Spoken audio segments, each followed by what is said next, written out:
یہاں تک کہ وہ مرحلہ جب سلیمان صحیح طور پر برتاؤ کر رہا تھا، جب اس نے وہ سب کچھ کیا جو یہاں پر کہا گیا تھا، اس نے اپنے پہلے مرحلے میں احکامات کی پیروی کی۔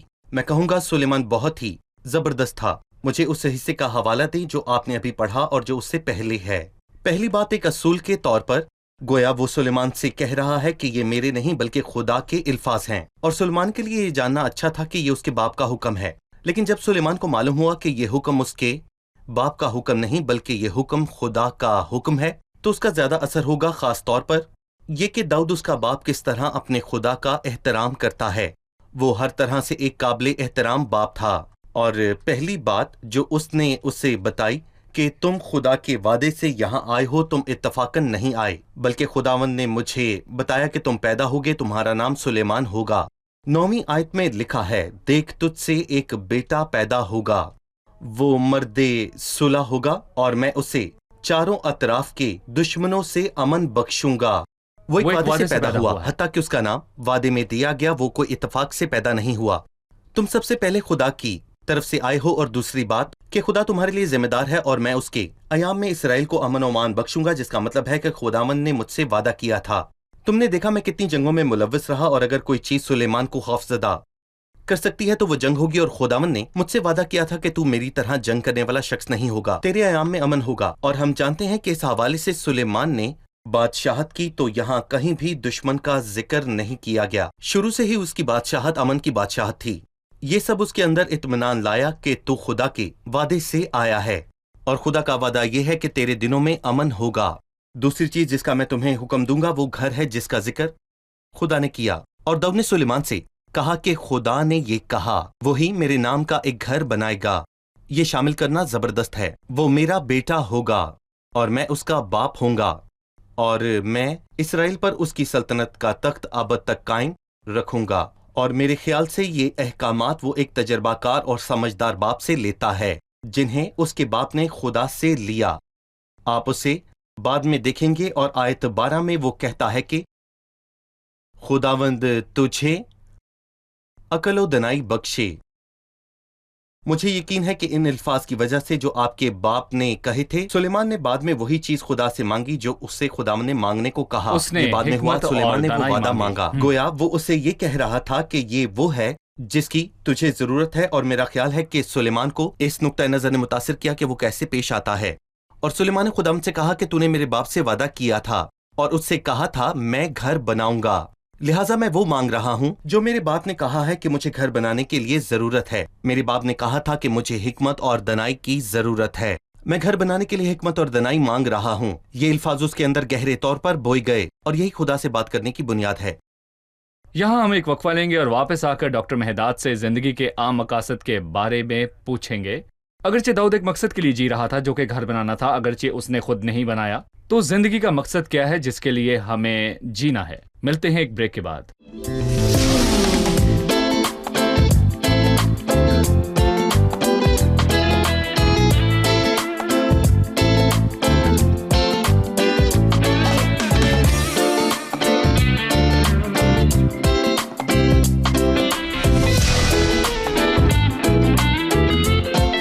ناظرین، ہم وقفے کے بعد واپس آ چکے ہیں تاکہ مطالعہ جاری رکھ سکیں۔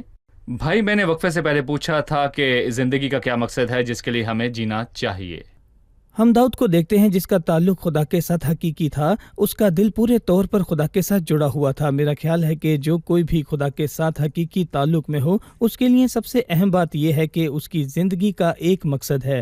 بہت سے لوگوں کی زندگی کے مقصد ناقص ہوتے ہیں، اور جب وہ انہیں حاصل کر لیتے ہیں تو وہ سمجھتے ہیں کہ ان مقصد کو حاصل کرنے کے لیے انہیں خوشی اور مسرت ملے گی، اور پھر انہیں پتہ چلتا ہے کہ یہ دھوکہ تھا۔ لیکن جو کوئی خدا کے خوف میں زندگی گزارتا ہے اور اس کے نام کے لیے جیتا ہے، اس کی زندگی کے لیے زبردست مقصد ہے جو اس کی زندگی کو اہم بناتے ہیں۔ اور یہاں ہم یہی دیکھتے ہیں کہ ایک عظیم بادشاہ جس کے پاس سب کچھ ہے اور بہت کچھ حاصل کر چکا ہے، پھر بھی اس کے دل کا مقصد ہے کہ وہ خداوند کی تعظیم کرے، اور جس طرح وہ چاہتا ہے کہ اس کی تعظیم کرے، تاکہ اپنے طریقوں اور سوچوں کے مطابق ہم دیکھتے ہیں کہ وہ کس طرح اپنی پوری طاقت کے ساتھ سب کچھ تیار کر کے اس مقصد کے پیچھے چل رہا تھا۔